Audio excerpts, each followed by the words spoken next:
Okay, welcome back. We're back. It's fact, and it's And now you're gonna new. learn about it. So, we got these bases going on here for this transition thing, and now what I want to do is start making a chord progression that we can either carry into the drop or use to transition into the drop.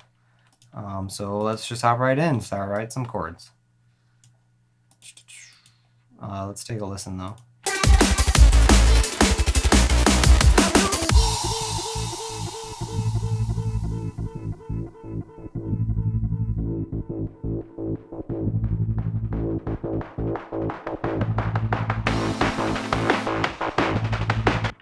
All right.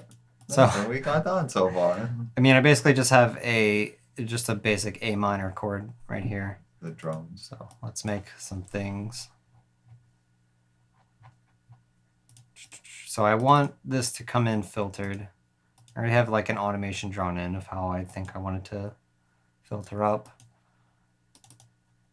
So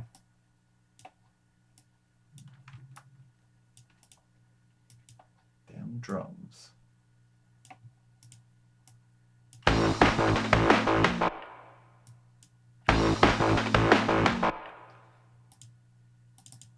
let's bring this up though for now.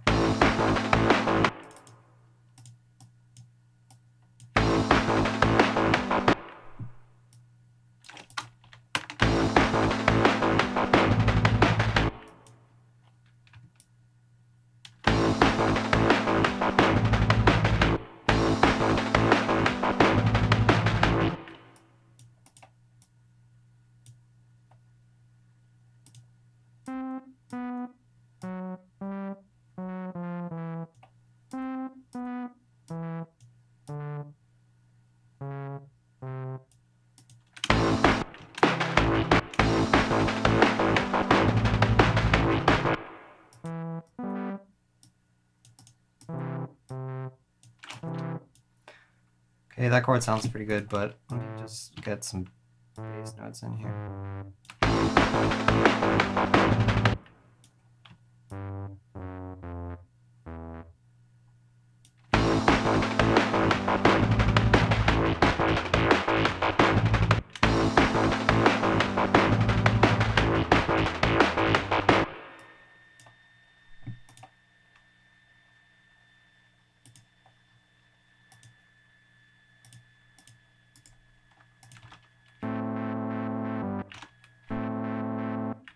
Oh yeah, I forgot to mention, I threw on this auto filter, or I mean, as part of the auto filter that I already have on there, I turned the LFO on and I turned it to a square shape, just because I kind of like the pulsing that it gives. If you hear if I turn it off.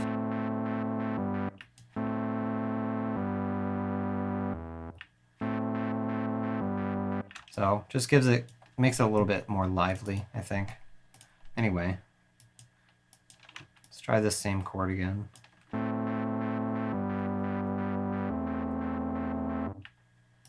With a different bass carrying it. That's good.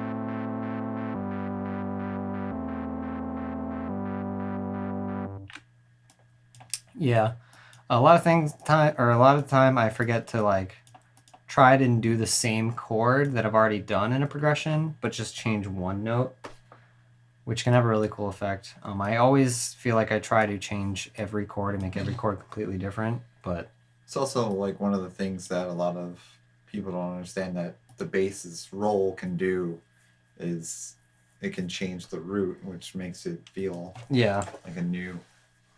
Yeah, I mean, most people, when they hear this third chord, they're not going to think it's the same as this chord at all, you know? They don't even think about it. Mm-hmm. So it's all subconscious. And especially if you change the middle note, I find a lot of times that can have a nice effect, depending on how you do it. Because the middle note in a chord is generally more subtle in terms of its effect on the overall sound. But it's nice to experiment with. So let's duplicate this. Let's put the filter back in there. See what we got going.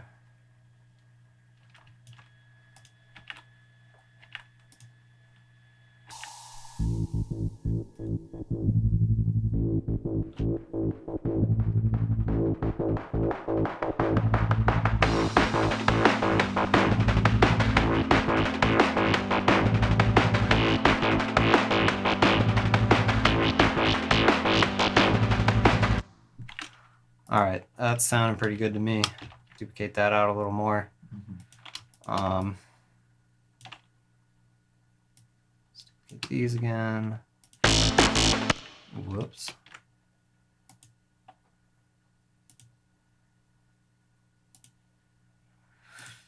Oh yes. All right, so we want to keep this locked because we don't want to copy this again.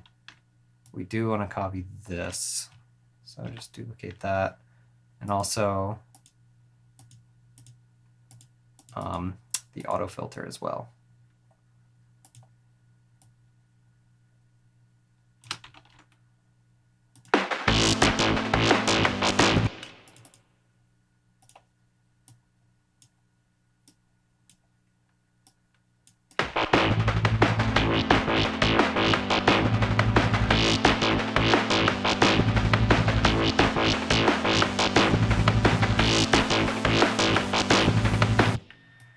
Okay, and we should probably take some kind of element like this pluck and just carry it over to smooth the transition a little bit, I think. So let's see how that sounds.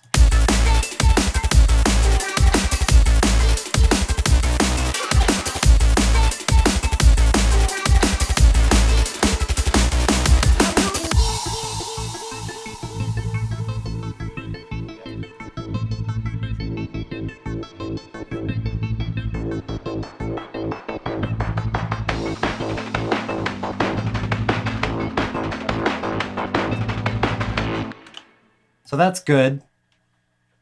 Yeah, I agree. I agree.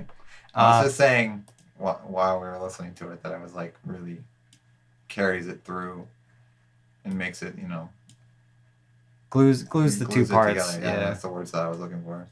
More uniform. We should work with put some movement in because all the envelopes kind of just stop here. So let's just do, I don't know, just anything to keep it sounding the same every time. Glue is such a weird term to use for music, but it's really there. Yeah, there's a lot of different ways you can glue things, Yeah. You can glue two tracks together by compressing them. You can glue two parts together by carrying over one element.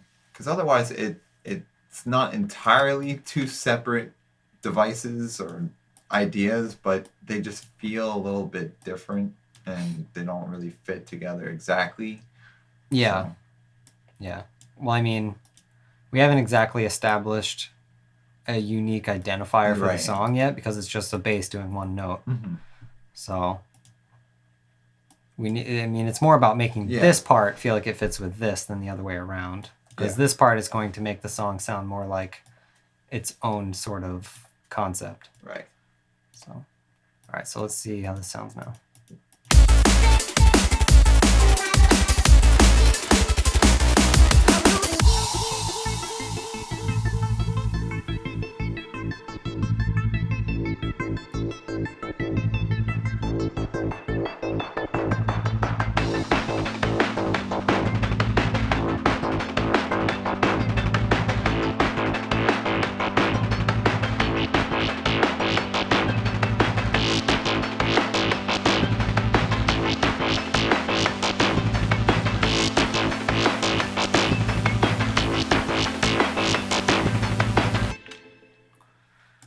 Okay, so now I have a choice. I can either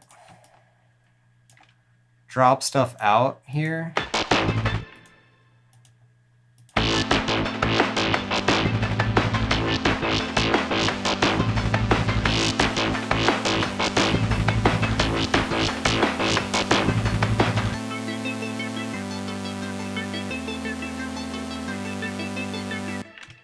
It could be cool if alternate like a different bass part. I mean, usually when I just have like a wall of chord section, I put my like saw bass that I use behind it. You could be kind of complementing it instead of following it like. Yeah. Well, let's see. What do I have? I got this over here. Is that? 1, 2. All right, we need to move this. This is essentially where it's going to drop. So cut, paste.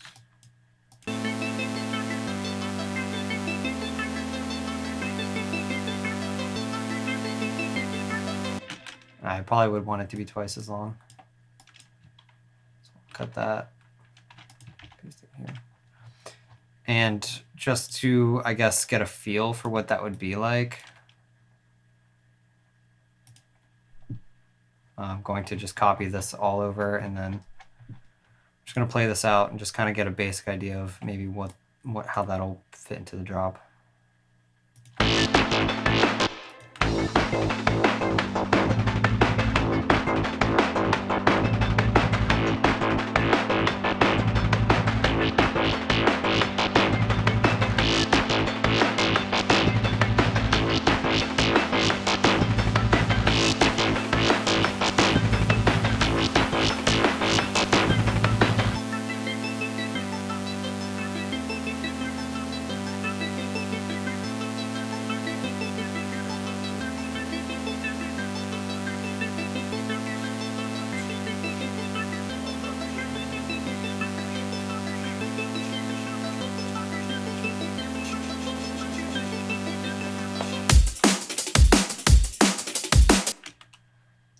Okay, yeah. So while I was listening to this part, I was kind of just like thinking in my head, you know, trying to just feel it out, and you know, I was doing some beatboxing behind the chords to see, you know, what kind of drum beat could maybe come in, and I feel like that's a good technique to use just to, you know, brainstorm some ideas of what you can do for a part like this, and so I think this will work.